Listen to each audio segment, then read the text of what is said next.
Assalamualaikum warahmatullahi wabarakatuh. Halo semuanya. Di sini saya akan membuat video tentang materi PSKS saya terkait tentang kimia. Di sini saya akan membahas sekitar 3-4 soal yang kemarin saya lakukan saat PSKS.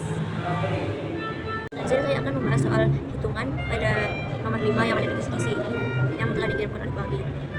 Nomor 5 ini membahas tentang hukum Gay-Lussac terkait tentang perbandingan volume gas dalam reaksi kimia. Konsep dasarnya, hukum Gay-Lussac ini menyatakan bahwa pada suhu dan tekanan yang sama, volume gas yang bereaksi dan volume hasil reaksi berbanding sebagai bilangan bulat sederhana. Perbandingan volume ini sama dengan perbandingan koefisien reaksi. Coba kita lihat penerapan soalnya, yaitu reaksi setara H2G ditambah Br2G sama 2HBr. Koefisien reaksinya H2 dengan 1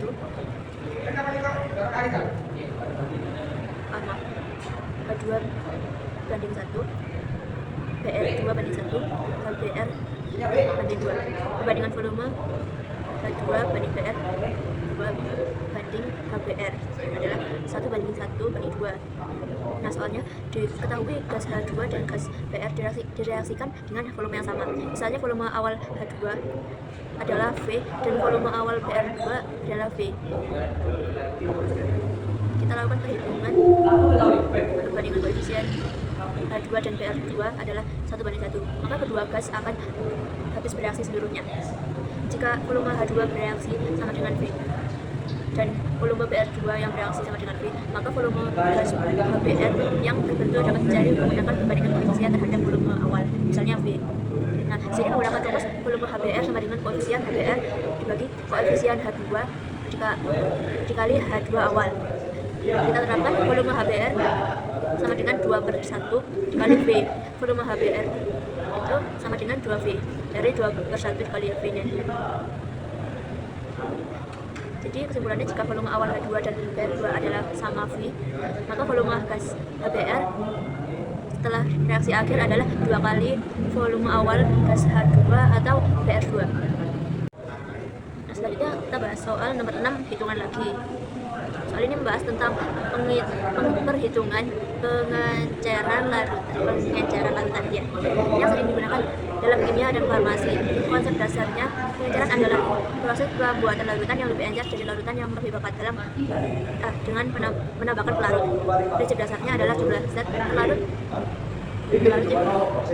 mol atau massa sebelum dan sesudah pengenceran adalah sama.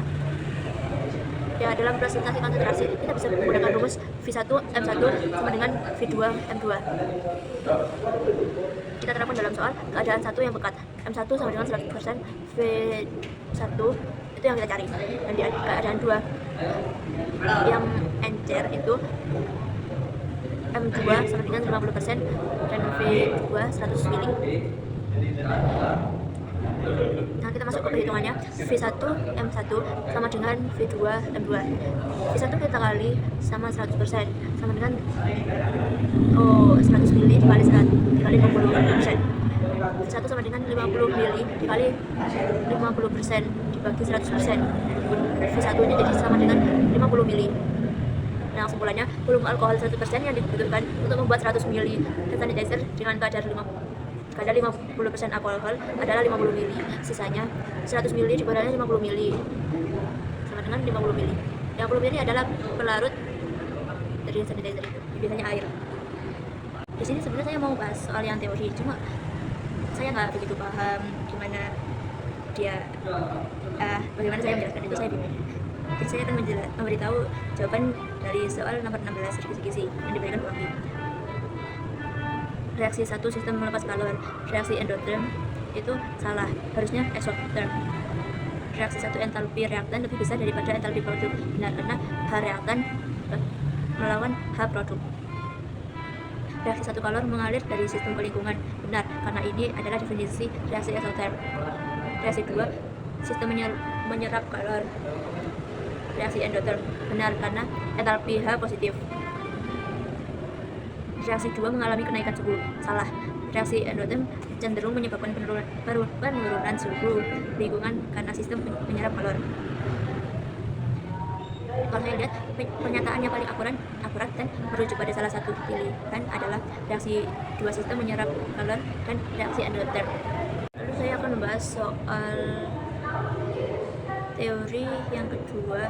Saya ambil dari nomor 14 yang identifikasi jenis ikatan kovalen pada molekul asam sulfat. Ikatan asam sulfat kan H2SO4. Itu digambarkan dengan struktur Lewis. Konsep dasarnya ikatan kovalen tunggal terbentuk dari penggunaan sepasang elektron bersama. Ikatan kovalen rangkap terbentuk dari penggunaan 2 pasang, yaitu rangkap 2, atau 3 pasang rangkap 3 elektron bersama. Ikatan kovalen koordinasi datif, ikatan kovalen di mana sepasang elektron yang digunakan bersama hanya berasal dari satu atom. Kembali lagi saya juga bingung menjelaskannya bagaimana, jadi saya beritahu jawabannya. Pada nomor 1, itu jenis ikatannya adalah ikatan kovalen dan ikatan kovalen koordinasi, yaitu datif, terlibat antara SO(S) dengan O. Kedua elektron berasal dari atom S dan digunakan bersama oleh S dan O, yang ditandai dengan anak panah dari S ke O pada gambar. Terus nomor 2 itu ikatan kovalen tunggal, SO juga. S menyumbang 1 elektron dan O menyumbang 1 elektron, total 1 pasang. Yang ketiga itu ikatan kovalen rangkap 2, S sama dengan O. Itu 2 arah gitu ya. Jadi S menyumbang 2 elektron dan O menyumbang 2 elektron. Jadi ada 2 pasang. Dan yang keempat itu ikatan kovalen tunggal. Itu pasangannya O dan H. Jadi O menyumbang 1 elektron dan H menyumbang 1 elektron, total 1 pasang. Dan yang kelima, yang terakhir, ikatan kovalen koordinasi datif. Itu S sama O juga. Sama seperti nomor 1, S menyumbang sepasang elektron, ditandai anak panah S ke O pada gambar. Sekian dari saya, mohon maaf jika saya ada kesalahan dalam menjelaskan, kesalahan dalam ucapan ya. Mohon maaf keterlambatan dalam pengumpulan video tugas dan kekurangan nilai saya. Terima kasih. Assalamualaikum warahmatullahi wabarakatuh.